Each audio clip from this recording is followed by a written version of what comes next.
এত রাতে আমি পায়রার লফটে কী করতে আসলাম, তোমাদেরও এই প্রশ্নটা আসবে। আমি আসলাম বেসিক্যালি পায়রার লফটে আমার পায়রাগুলোকে রসুনের কুচি খাওয়াবো বলে। আমার যেমন ঠান্ডা লেগেছে, সঙ্গে পায়রাগুলোরও প্রচুর ঠান্ডা লেগেছে। তো যেহেতু এক নাগাড়ে বৃষ্টি হচ্ছে, বিশেষ করে এই ফ্যান্সি জাতীয় যে পায়রাগুলো আছে তাদের খুব তাড়াতাড়ি ঠান্ডা লেগে যায়।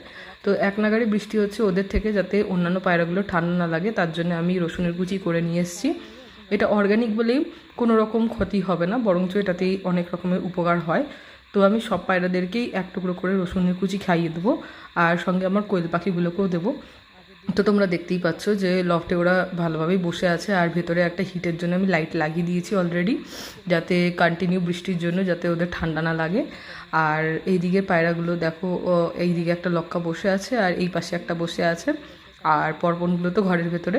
তো সবগুলোকেই বের করে একটা একটা করে রসুনের কুচি খাইয়ে দেবো। আর তোমরাও তোমাদের বাড়ির পায়রাগুলো যদি এই বর্ষাকালে কোনো রকম কোনো প্রবলেম হয় সেক্ষেত্রে রসুনের কুচি খাওয়াতে পারো। তো টাটা, আজকে মিনি ব্লগটা কেমন লাগলো অবশ্যই জানাবে। সবাই সুস্থ থাকবে, ভালো থাকবে, টাটা।